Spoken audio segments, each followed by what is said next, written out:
Good morning or good extra morning if you're Cozzy. We are here for the pre-match for Liverpool against Nottingham Forest. We have a chance to see this fairy tale through to the end, boys. Gally and Cozzy joining us. The kids, they earn more than all right. We found that out. But this is an away game, and it's probably going to be a tough test, I think. But let's get straight into it with the lineup, and then we'll see how awake Cozzy is at 1 a.m. or whatever it is. 1 a.m. Pacific time or post-Pacific time. Here is the Liverpool lineup. Kelleher in goal again, which also raises the frightening prospect of Adrian possibly having to come on at some point. Van Dijk and Konate central, Bradley and Robertson fullbacks. Gomez in the 6 again, which I know Cozzy's happy about, but I'm quite happy about it as well. I'm a big fan of the fullbacks going into the 6th position when needed. McAllister and I'm assuming it's Clark in midfield, and then Elliott, Gakpo, and Diaz up front. So we'll start with you, Gally. What do you think of the formation and the lineup? Is it the best we could have hoped for? Well, I'm just going to echo what we've said before. I'm not a big fan of the lineup as far as how it is presented in numerical order. I'm sick and tired of this ridiculous trend. People, stop outthinking yourselves. No one is offended when you put people in the position you think they're going to play in, and then you get it wrong. But this is ridiculous. I think Clark getting a start, just from on a real note here, I think Clark getting a start's a really big call here. By the manager. Obviously, Szoboszlai made the bench, but isn't ready to start. But I think Clark, though Dan's has gotten a lot of the pub, and of course Bradley has earned it, I think Clark has actually given like very balanced performances in all of his cameos he's been given over the last few weeks. And I think the kid earned this start, and I think it does give you the best midfield that you could have to start this match, assuming that Endo just came back into training and really isn't fully fit to give you 90 minutes. I really like going with Gomez here. I love what I am seeing from McAllister playing in a more advanced position of the midfield. I really think he's influencing the attack, honestly, the way we started to see Szoboszlai do and what we believe Szoboszlai can do in the long haul. Cozzy, do you agree with Gally on the Clark show? And I have to point out that it didn't dawn on me that Bobby Clark was Lee Clark's son, having grown up watching Lee Clark, until I saw a picture of Lee Clark again from when he was young, and literally just put a wig on old Lee Clark and you have young Bobby Clark. But what do you think of the lineup? I mean, it's good to see on the bench, which we will get to, but Endo, Szoboszlai back, and Nunes. But for the starting lineup, are you confident in it? No. Not really. Listen, I've got a fucking thing with this. Like, we have City next week, and I get it, and I understand the manager's thing around this.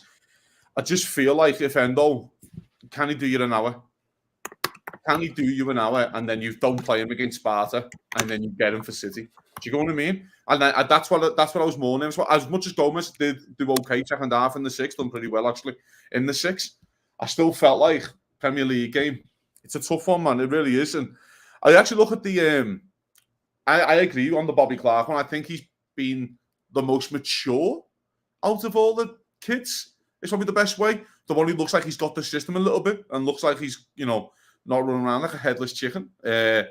So as much as the one which what I am a little concerned about, nice to see Robertson back, because I know he only just trained yesterday, which is weird because Endo just trained yesterday, but he can't start, which is, again, the manager knows what he's doing. He speaks to the medical staff. He understands how many minutes can give them. The big one for me today is Mr. Gakpo. He has to put a performance in. Like, as much as I'm his biggest fan, don't think he was great in the cup final. As much as he should have took the lead, he was unlucky with his heading when he hit the post. And he had a couple of chances in the cup game, which he snatched at, really, and he should do better. And he'll know he should do better as well. This is a big game for him. Now, because now Nunes is back fit. So you're like, well, where do you want to play? Do you know what I mean? Like, do you want to play or not? Because you've had a few runner starts here, and I'll be the first to say it. He hasn't been great. Do you know what I mean? He's had a couple of goals and a couple of assists here and there, and that's where stats can kind of confuse people. But overall, I don't think he's been great. So, interesting. At least the manager does have a few more experienced options off the bench. And, Maka, just to make you feel more old, where you're saying he's Lee Clark's son, Trey Ione in Kiev was 10 years old. Yeah. I think when we were dancing to One Kiss by Dua Lipa, he was 10. And now I'm going to go and cry in a corner. It is true. Yeah, the kid thing is crazy. You know, we talk about Clark, and then you realize that, you know, you got Kumis, who's also a son of a player, and Dan's a son of a player. Like, these ex-players must just be thinking to themselves, like, our kids are already, like, starting to eclipse our professional careers, and they really weren't even supposed to get a first-team sniff yet. And they've already won. They have goals in big FA Cup matches and winners' medals. Like, the Dan's kid's second goal is a fine finish. I mean, both were, and to do it in front of the cop, like, I can't even imagine the last 8 days for these young lads. And for them to actually get up on Wednesday really does speak to the leadership of Virgil and the rest of the team, and the coaching staff, because to win a cup final and then have your composure to just come back on Wednesday and show up as if, you know, you were getting your first shot and be so focused to do the job, come on as substitutes, just really made up for these kids. Like, really thought it was just an outstanding performance by them, and showed a lot of, to steal a word from Kazi, it showed maturity, and it also shows that we're preparing these kids all along at the academy. They're training with the first team, and I think that's what it is with Clark. I think Clark's had the most minutes in training over the last 6 to 8 months at times, because the midfield's been thin, and he's probably had a lot more first team training sessions, and I think it shows when he gets his opportunities, and I'm really made up for him today. I'm excited to see how he does. So Z, welcome back. What do you think of the lineup? Are you confident in it? Oh, is he on mute? He was on mute. Now he's on mute. I think Sir Z's either having trouble hearing us or having trouble speaking to us. Well, no, I think he's there you himself. go. I'm good. Okay, there you go. No, he's gone again. We just come in and out, people. So we'll use this time to plug the YouTube site as Sir Z gets himself going. If you haven't already, get over to the YouTube page now. If you're not watching us on YouTube, subscribe to the channel, get all these great updates, and you'll even hear some commentary and analysis when our microphones work. Yeah. So here's the thing I was going to say, though, just for Dan's and Clark, because I watched them play when I was their age and younger, is that and I know Clark was a very effective player, but he was a bang average technical player. And Neil Dans was a bang average technical player, and they must be like living so vicariously through their sons in terms of like fantastic, skillful play at this top Liverpool team. But Gary, here's what I wanted to ask you. We'll get to the Forest lineup in a bit, but we have Origi up front. You never want to take a day off our back line, but are Van Dijk and Konate in for an easier afternoon than they would have been? Absolutely. I mean, for the first starting striker. Yeah, I think Tayo Iwoni is one of the more underrated Premier League strikers. I think if he was at a little better club, like I'll give you an example. I think if Iwoni was at West Ham, he'd bang in goals and would score big goals, like European goals. And I think he'd be very, very technically good, especially with a player like Bowen. So if you're listening, David Moyes, I just gave you your transfer marching orders for the summer. But he won't do it because they're dumb. But I think Iwoni gives you problems, and he makes you think about defending. He also makes it so that you need a little more help. I think the person who is the happiest is Joe Gomez, realizing that his job shielding the front four or the front two, the big center backs, might have gotten a little easier. We all know he has a magic moment in him, but if it's me, I'm letting Divock Origi start any match he wants, because I've seen that story play out. It's usually about 75 minutes of mediocrity led to a guy looking disinterested as he waddles off the pitch, and he's like thinking about what he's going to do after the shower. So Z, if we have you, we'll get your opinion on the Liverpool lineup because we missed you the last time. Can you hear me now? Yeah. Yes. Perfect. Yeah, I've just seen it. I think it's the strongest line as we can get. Really surprised Elliot's playing again. So that's my only concern, really. Like, he's played 210 minutes non-stop. So hopefully he gets through this, and he can come off like early second half. If we can go like 2-3-0 up by halftime, But no, it's a good lineup. I don't think we should have any problems. What about? Let's look at. See, we have that first lineup up, Cozzy. Yeah. And I'm not worried about Origi. I think Garda makes the good point that he's always been bad from the first whistle. Which is why I said, okay, I hope he doesn't come off the bench. I'm much happier with that. But is there anything in that lineup that scares you from the first minute? Because I think we would be a bit worried about Owanyi coming on later on, especially if it's a hard game and the legs are tired. But for a starting lineup, it should be something we can deal with, shouldn't it? Yeah, I mean, I always argue that the Forest front four, including Owanyi, with Alanga, Morgan Gibbs-White, and Hudson-Odoi, is as good as you can get in this league. Like, that's real good. It's a strong front four. But with no Iwonya, I agree with Gally. I think he's one of the best players in the league. I will argue with anyone. I think he's awesome. Like, he's so strong. He's physical. So when the lads should feel a little bit of a boost themselves, they go, well, it is Div. And as much as Div's a good player, it's not like, yo, it's Div Origi. It's more, oh, we're not playing against Iwonya. That's the difference. Do you know what I mean? It's like, oh, he's a lot more dangerous and can hurt us a lot more. Do you know what I mean? They have a strong enough lineup. The manager will come play 5 at the back in certain cases because that's what Nuno likes to do. He likes his 3 at the back kind of deal with his wing backs pushing on. And if he does that, I feel like Liverpool can get him behind with our wingers, with Diaz and stuff like that. You know, Yates is massively important for them, by the way. If no one watches a lot of Forest, Yates is important. He's the only one who runs in the midfield. No one else can run. No one else will run. He's the only one who actually works hard. He's a bit like the Milner and the Henderson kind of player who just works hard and he'll clock in 12, 13K every game. Do you know what I mean? Because he doesn't stop running. So he's the one where you look and go, he's going to try and get in around Bobby Clark and McAllister.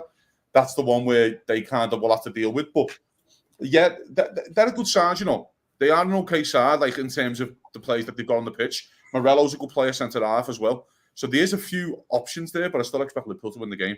No problem. Timuchin, how many treats do you think the dogs will get today? But we'll get to that point later. But my question to you is that a comfortable Liverpool lineup given what's available and given what's on the bench that we could bring in the second half? Or is this squeaky bum time a little bit for us and the end of the affair, as they say, with regards to the kids doing their fantastic job? I mean, that lineup does not help my worrying initial self at all. I mean, the midfield part, I guess, especially. And the unknown, I mean, are we assuming that Gomez is going to be in the same role that he was last game? Or is Bradley? I worry about Elliott. I'll be running him into the ground because that kid has put a lot of minutes in the last couple of weeks. After us saying, like, where is Elliott? How come he doesn't get a look? The guy's been playing like 800 minutes in the last 8 days. Yeah, now we want him to have a break. Why is Elliott playing? Yeah, he's probably sounds like, about it's about our up over there. That's our speed. Most Liverpool fans think ever just a moan for something. Yeah, amazing.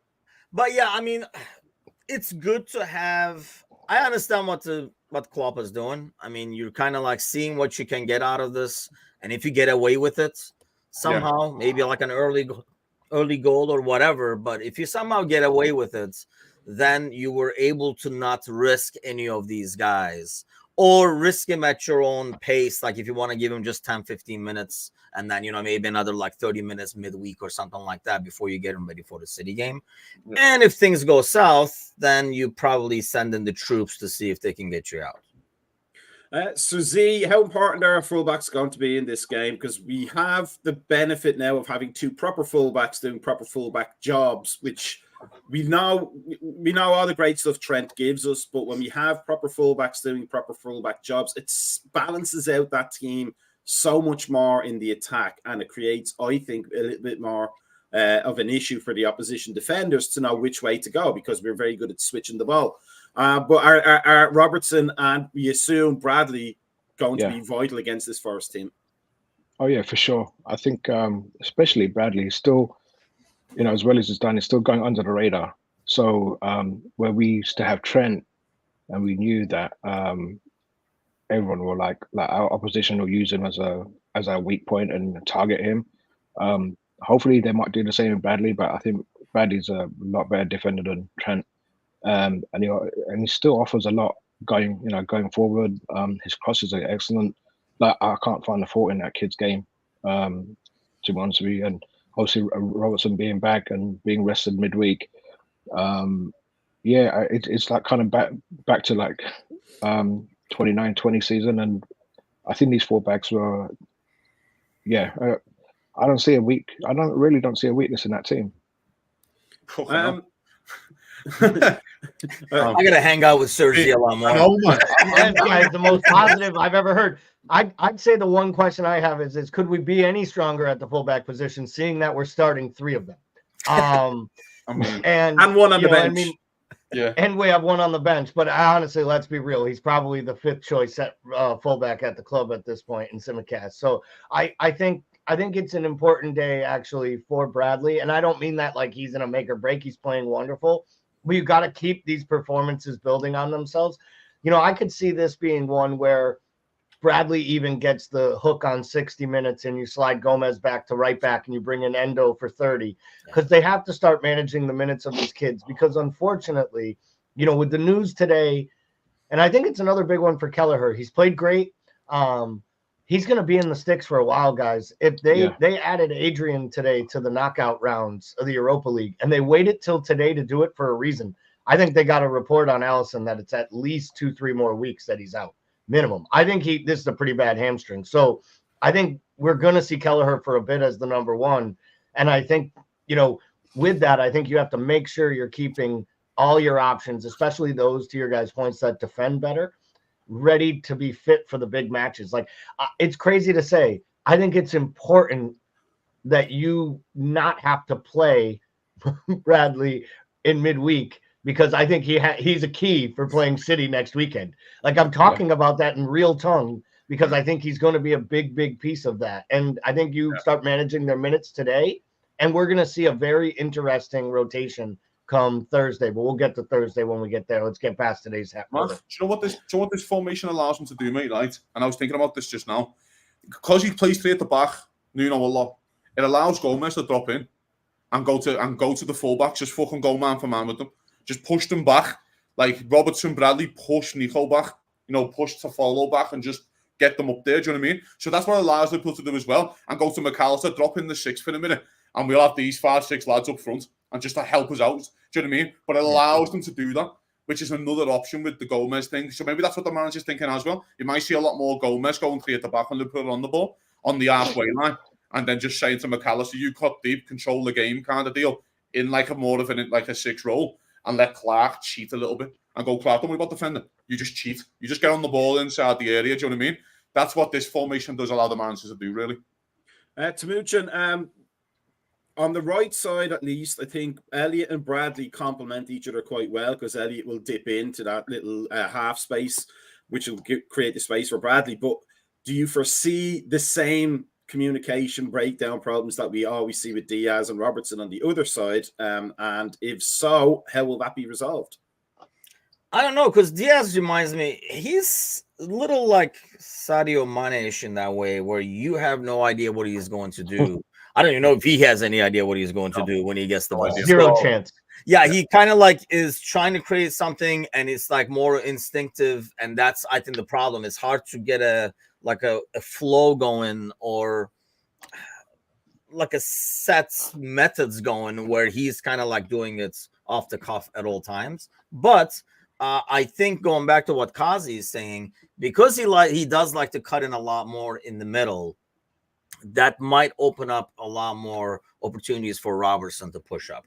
We were kind of missing that when Robertson was not there. I think that was the biggest issue that we had with Diaz. When he cuts in the middle, there's no one doing that wide run, because Gomez doesn't want to really go up there. He was already on the opposite side, so he would play it safe. Now with Robertson, you have somebody pushing there. And even if if Diaz can't get him the ball, because sometimes what his mind wants, his feet does not do, but it takes the defense away. It makes Diaz's job a bit easier too, because there is somebody to watch for out wide. So it will enable. I think probably Robertson's presence really helps out Diaz. Yeah. Gally, what kind of a start do you think this is going to be? It's an away game. So will it be cagey, which doesn't seem to suit us? Or will it be the 100 miles per hour heavy metal football, which always does, but we don't see a lot of it this season? I honestly am expecting the KG affair. This is Forest away. I'm pretty sure we've never won there. So it's not an easy one by any means. That one makes me really nervous. This is a tough ground to go to. This is a tough place to play. I think we're just really looking at a scrap and a brawl. I think there was a match. What was it, Brentford a few weeks ago? It didn't go the way we thought. We thought it might be KG with the lineup, and we said, I will take a ball smacking off Murillo's face and going in for an own goal in the 80th minute, or I'll take a worldie in the first minute and a 1-0 victory. If we leave this ground today with 3 points, I think that's 3 points and no injuries. There's an outstanding afternoon.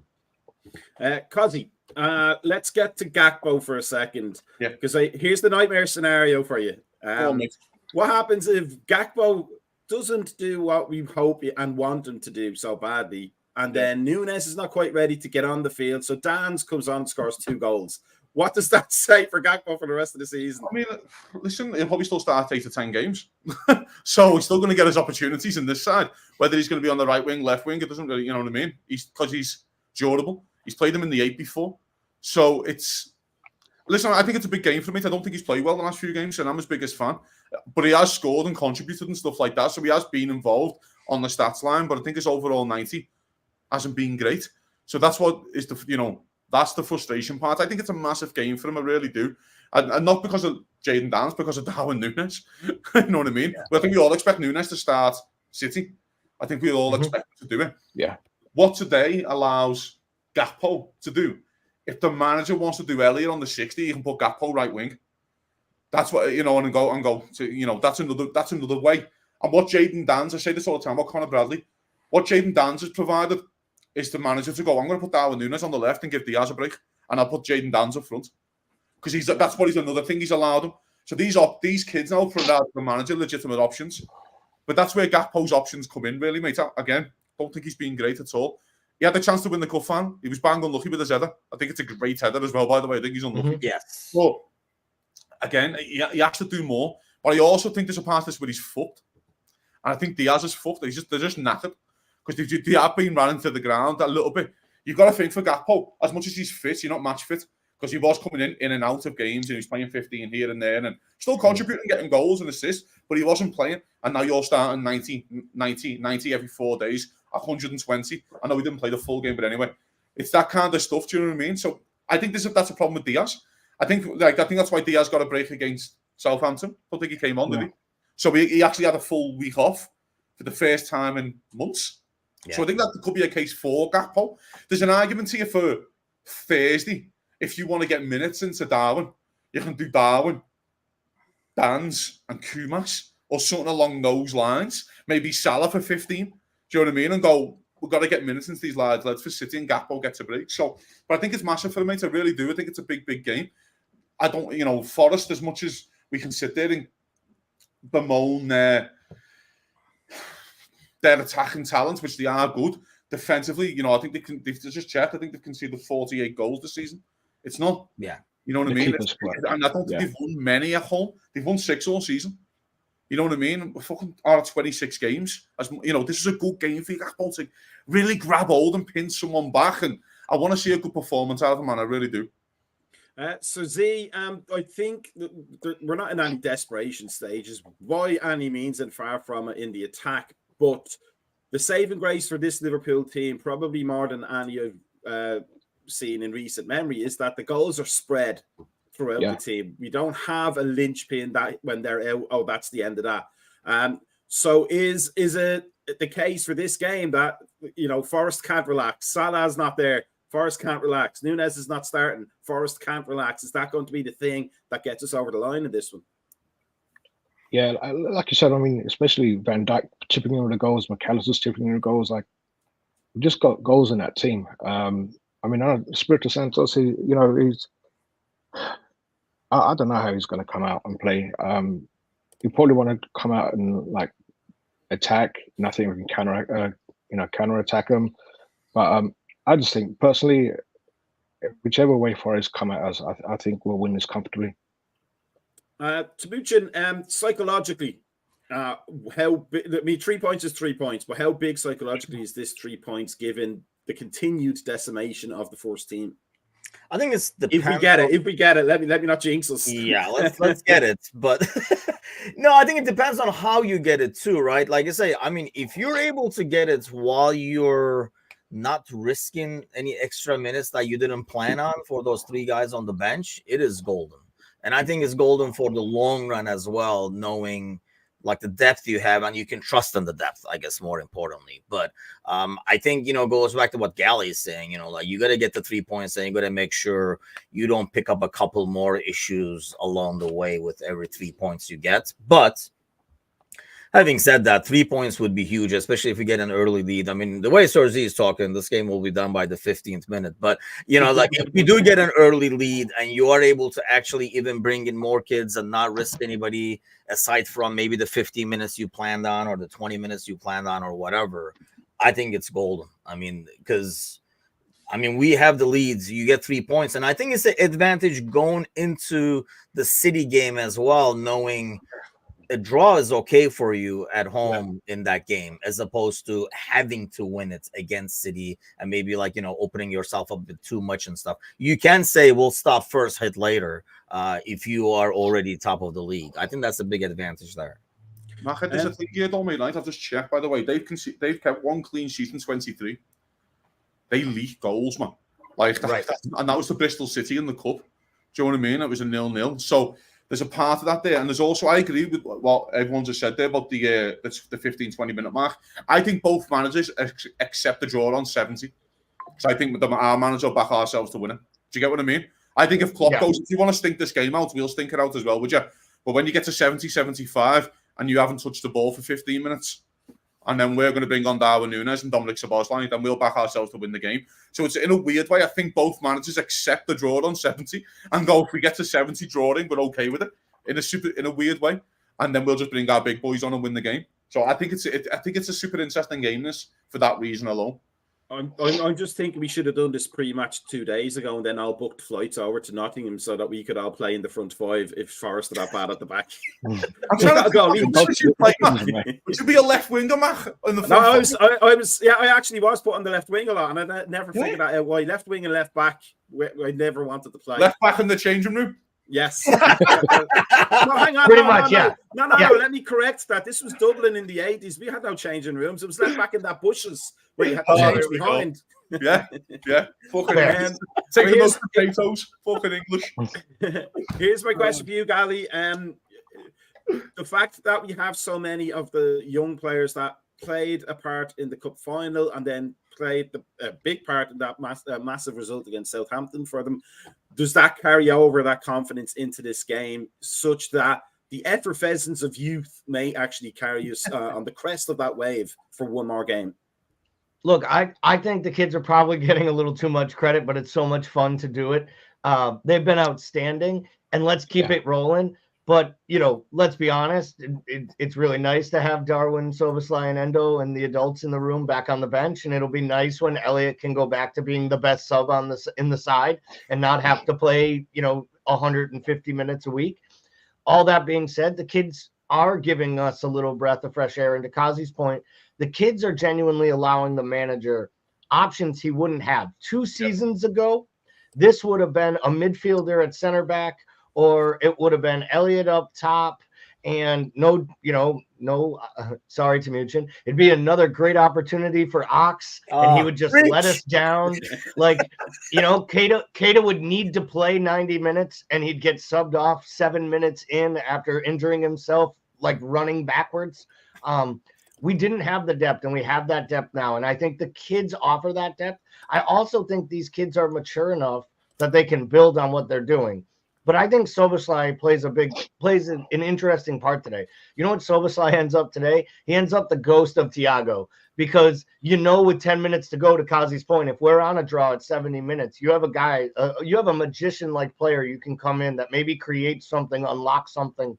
And I think Szoboszlai plays a big role. And I think as time goes on, this is something that we'll see a little bit more, because I think Endo and McAllister have kind of solidified themselves as the front 2 or the 100%. Top 2 in the midfield when they're healthy. And I think it's down to like Jones and Soboslai and Elliott all fighting, Gravenberch fighting for that last spot. And I've said this before, I think Soboslai offers more for you from the bench than any of those other players, other than maybe Elliott. So it'd be really interesting to see if he's needed today and just how quickly he can get back to fitness. Okay, so before we wrap it up, Suzy, what is your score prediction for this game? Given that you gave us the 15-minute one, so better be good. Go for it. I'll go 4-0. 4-0 for Cosby, what's your score prediction? I'll have what he's having. Hold on. Yeah, I'll say 2-0 Liverpool. I think it'll be like the Burnley away game where we score early, then score late. But we kind of control the game and it's a little bit nervy, but we're still kind of in control. So I'll say 2-0 Liverpool. I'm going to balance all your positivity out. I'm going to say 1-0 loss just to double jinx us a little bit. Are you serious? It's my birthday. Son of a bitch. Hey, yo, it's my birthday. God. You predict a loss on my birthday, I'm going to burn your house down. I got to go with Suzy. I got to go with Suzy with the 4-0, but I want a hat-trick somewhere. And I think it will be Gakpo, just for Cosby's birthday. When was the last time we had a hat-trick? I can't even remember. Yeah, no, that's why I keep predicting it. Yeah, no shit. One day I'll be right and everybody forget all the other ones I got wrong. Yeah. I'm not even that would see. And why can't we get trivia questions like that on Monday nights? Because something like when was the last hat trick? At least we could make an educated guess and just say a player on the team now. Hey, don't be hating on trivia on a freaking Saturday over here. Listen. We give weather updates every day. We hate trivia every day. Was it Salah away to Rangers last year? I think it might have been. I feel like there was one since then, but I don't know that we've had one this year. We had a couple guys. I'm going to say Salah away at Rangers last year. We won 7-0. I'm going to say this is 2-1, but it's not comfortable. I just say 2-1 win. I'm with Sparky, but steal a line from Rocky. If I was making a prediction for this match, it might be Payne. I think it's going to be a hard watch. I think it's going to be hard for the players that play, but I think we pull it out at the end. And we get extra treats in some suburb of Chicago for some good little golden pups. Timuchin, is it a Timuchin special today, or are you more confident or less? Somewhere in the middle. I will go with the 2-0. I'm kind of going with, I like Kazi's scenario there. I mean, I don't like the nervy part of it, but I think that's what we're going with. As long as we do not give the opportunities we gave to Southampton in the beginning. I think that's the biggest thing, because we don't want them getting an early goal, because that would make things really challenging. If you start the game under control, we should be able to squeak out of here and grab the 3 points and run away. Baka, before we go, I've just checked. Liverpool's last hat-trick was Mo Salah v Rangers. That's fucking pretty good memory, isn't it?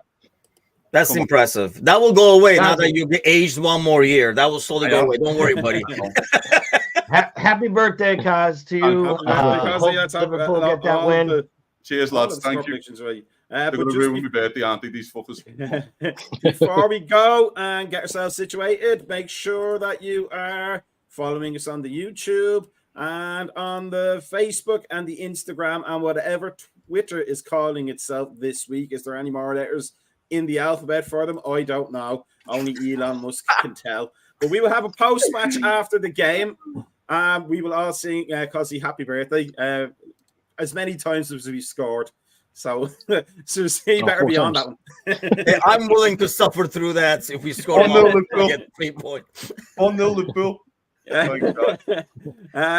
So make sure you join us. Make sure you're in the Discord channel. Make sure you're liking and subscribing, because if you don't, you won't know the great stuff we have. And let's all cross our fingers, bless ourselves, and pray to all the gods that Gakpo gets a goal for Cosy. And we will see you after the game. And make sure you have some coffee.